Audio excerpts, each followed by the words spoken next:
दरअसल सुकल थाना क्षेत्र में मैग्नस अस्पताल की लापरवाही से बच्चों की आंखों की रोशनी जाने के मामले पर आज परिजनों का सर्व समाज ने मिलकर जिला कलेक्टर पर प्रदर्शन किया।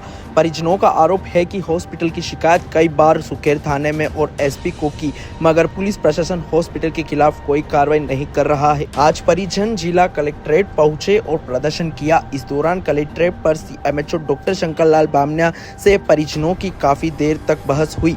परिजनों ने आरोप लगाया कि सीएमएचओ हॉस्पिटल प्रशासन से मिला हुआ है और सर्व समाज ने मिलकर हॉस्पिटल को तुरंत प्रभाव बंद करने की मांग की। इस दौरान काफी देर तक हंगामा हुआ। जिला कलेक्टर ने परिजनों की बात सुनकर आरएनटी हॉस्पिटल के वरिष्ठ डॉक्टर की कमेटी बनाकर अस्पताल में जांच करके रिपोर्ट देने के यह कहा, अगर जांच में हॉस्पिटल प्रशासन आरोपी पाया जाता है तो हॉस्पिटल को सीज करने की कार्रवाई की जाए। जो हमारा मिलने वाला है तुम कुछ नहीं कर पाओगे, तुम्हारे बीवी बच्चे बाहर भटकेंगे, 20 लाख जेल में ले जाओगे हर महीने हमें। हाँ जी नमस्कार। अब बताओ। जी नमस्कार, मेरा नाम योगेश जोशी है। मेरे 10 माह का बच्चा है।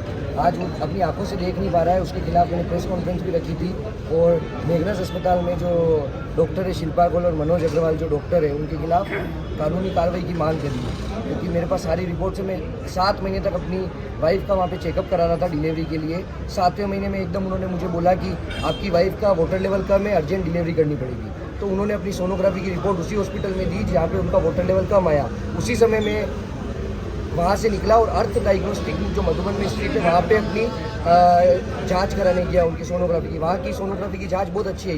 वही जांच में हॉस्पिटल लेके गया कि मैडम आप ऐसे कैसे बोल रहे हो, ये जांच तो अच्छी हो कि ऐसा कैसे हो सकता है, गलत होगा अगर मेरे यहाँ पे तो मैं तीसरी जांच करा देती हूँ। उन्होंने उसी दिन तीसरी जांच कराई, वो तीसरी जांच और अलग है उन्हीं के हॉस्पिटल में। फिर भी उन्होंने बोला कि अभी भी मेरे को डिलीवरी करनी पड़ेगी, माँ या बच्चे की जान को खतरा है। हम लोग शाम हो गई थी, हम घबरा गए, पूरे दिन हम हॉस्पिटल के राउंड काट रहे थे। जब हम अगले दिन एडमिट हुए तो उन्होंने डिलीवरी का प्रेशर बनाया और डिलीवरी करी, ठीक है कोई बात नहीं। उसके बाद में बच्चे को हमने पूछा कि ये बच्चा बिल्कुल स्वस्थ है कि इसकी तीसरे चौथे 5वें महीने की सोनोग्राफी में आ जाता है, बच्चा बिल्कुल स्वस्थ है, कोई दिक्कत की बात नहीं है और डिलीवरी की जा सकती है, अभी कोई प्रॉब्लम की बात नहीं है। उसके बाद में इस बच्चे को वहाँ से जैसे ही ये बच्चा पैदा हुआ इसको लेके सीधा वो NICU में लेके चले गए और NICU में मुझे बुलाए थे, एक बिल दिया कि ये दवाई लेके आ जाओ। मैं नीचे दवाई लेने गया, वहाँ पे मुझे लगा 1000-2000 की दवाई होगी, 38,000 रुपये की दवाई है, उसमें इंजेक्शन वगैरह सब थे बच्चे के।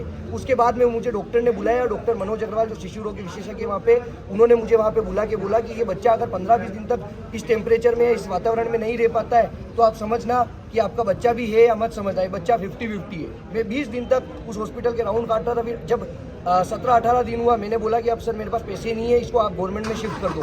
तो वो बोले अब तो बच्चा स्वस्थ होने वाला, अब क्यों गवर्नमेंट में शिफ्ट करना, आपका जो मेजर बिल लगना था वो लग गया है। ऐसे करके उन्होंने 2 दिन बाद डिस्चार्ज किया। अगर शायद मैं ये लाइन उनको नहीं बोलता और मेरे पास पैसा खत्म नहीं होता तो उस बच्चे को 20-25 दिन या 1 महीने और वो NICU में रखते और पर डे का 20-25 हज़ार रुपये बिल बनाते। उसके बाद में उस बच्चे की 21 दिन तक वहाँ पे कोई जांचें नहीं करी उन्होंने। आँख की जांच होना जरूरी है, बच्चा जब पैदा होता है उसकी 2-5-10 दिन के अंदर आँख की जांच हो जाती है, कोई जांच नहीं करी। हमने पूछा कि इसकी सारी जांचें करी, बच्चा सब कुछ सही है कि बिल्कुल सही है। और मेरी वाइफ वहाँ पे फीड के लिए जाती थी तो उन्होंने बोला, मेरी वाइफ ने वहाँ के कंपाउंडर से पूछा, डॉक्टर से पूछा, डॉक्टर ने बोला कि दीदी हम इसकी A से लेकर Z तक जांच करके आपको सौंपेंगे, ऐसे ही बच्चा नहीं सौंपेंगे, हमारी जिम्मेदारी होती है। उसके बाद में बच्चा 21 दिन का हो गया, हम इसको घर लिया। डॉक्टर से बराबर, डॉक्टर मनोज अग्रवाल से बराबर हम टच में थे और व्हाट्सएप पे फोन पे बराबर टच में थे। उसके बाद में इस बच्चे को तीसरा-चौथा महीना हुआ तो बच्चा अपनी आंखें 360 घुमाने लगा। तो मैंने डॉक्टर को जाके बोला, जब हम वहाँ पे टीके लगवाने गए उन्हीं के पास, तो ये सर कब देखेगा, क्योंकि पहला बच्चा है, खुशी होती है बच्चा देखेगा, आपको इतना जल्दी क्या है, देख लेगा, 2 महीने पहले हुआ है 2 महीने पीछे लेके चलो, सारे बच्चे से कंपेयर मत करो, ये बोल के वो तड़का दिया। अगले महीने वापस उन्होंने यही बोला। 5वां महीना निकला, 6ठा महीना जब चला तो हमने उनको प्रेशर किया। मैंने कहा सर बच्चा 6 महीने का हो गया, आप पिछले 3 महीने से यही चीज़ बोल रहे हो। अच्छा ऐसी बात है क्या, नहीं देख रहा है क्या, ASG हॉस्पिटल में जांच कराओ। मैं ASG हॉस्पिटल में जांच कराने गया, वहाँ 4 घंटे बच्चे की जांच के बाद डॉक्टर ने मुझे बुलाया और बोला कि इसको आपको अर्जेंट दिल्ली ले जाना पड़ेगा। मैंने कहा क्यों सर, कि इसकी सर्जरी होगी आंखों की। तो आपके डॉक्टर ने नहीं बताया क्या, मैंने कहा नहीं सर, उन्होंने तो अभी आपके पास भेजा कि एक बार उनसे बात कर लो। वो और इन डॉक्टर की आपस में फोन पर बात हो चुकी थी कि मनोज जी आपकी गलती हो गई है। उन्होंने मुझे बुलाया कि दिल्ली एम्स में आपका मैं अपॉइंटमेंट बुक कर देता हूँ, मेरे वहाँ के जो साथ के डॉक्टर है वो वहाँ पे जॉब करते हैं तो वो आपकी अपॉइंटमेंट बुक कर देंगे, अदरवाइज वहाँ पे 3-4-5 महीने का वेटिंग है। बच्चा बहुत छोटा है, उसका सर्जरी कराना भी बहुत जरूरी है। तो मैं वहाँ पे सारी रिपोर्टें मेरे हाथ में ही थी उस समय, मैं वो सारी रिपोर्टें लेके गया। उन्होंने कहा आपकी रिपोर्टें यहीं छोड़ दो, मुझे व्हाट्सएप पे उनको सबको भेजनी पड़ेगी, तब जाके तो अपॉइंटमेंट बुक करा पाएंगे। इसकी सारी रिपोर्ट हमने ये जांचें करी। मैंने कहा ठीक है ओके सर। उस समय तक मुझे नहीं पता था कि आरोपी नाम की कोई चीज़ होती है। मैं वहाँ से रिपोर्ट छोड़ के चला गया। अगले दिन में वहाँ सुबह उन्होंने बोला आप तो जाके टिकटें बुक कराओ। अगले दिन में मैंने जाके ट्रेनों की टिकट बुक करी पूरे परिवार की। सुबह 11 बजे वहाँ रिपोर्ट लेने गया, रिपोर्ट लेके मैंने रख दी अपने पास में। सीधा दिल्ली गया, वहाँ पे दिल्ली में मैंने डॉक्टर को बताया और उन्होंने बोला कि इसको तो आरोपी है। आरोपी की फुल फॉर्म होती है रेटिनापैथी ऑफ प्री मैच्योरिटी, मतलब बच्चे जब जो प्री मैच्योर होता है उसका रेटिना विकसित नहीं होता है। तो उस रेटिना के लिए उन्होंने बोला कि आप बहुत लेट आए हो, इसकी 4th स्टेज चल रही है, जो लास्ट स्टेज है। 1, 2, 3, 4th स्टेज चल रही है, ये लास्ट स्टेज है। अब ये बच्चा जीवन भर नहीं देख पाएगा। तो मैंने कहा कोई इलाज होगा, इसका आई ट्रांसप्लांट होगा, कुछ तो इलाज होगा। वो कि इसका कोई इलाज नहीं है पूरे भारत में। उसके बाद में हमने वहाँ पे होटल में रह के 5-7 दिन सीनियर डॉक्टर का वेट किया जिनको 30 साल का एक्सपीरियंस है। उन्होंने भी यही सेम जवाब दिया कि आपके डॉक्टर ने कैसे नहीं बताया। यहाँ पे 5-5 दिन पुराने, 10-10 दिन पुराने पूरे भारत से बच्चे आ रहे, ग्वालियर से आ रहे हैं, MP से आ रहे हैं, भाई बेंगलोर से आ रहे, सब जगह से बच्चे आ रहे हैं, अहमदाबाद से आ रहे हैं, तो आप कैसे नहीं बताया। मैंने कहा सर नहीं बताया उन्होंने।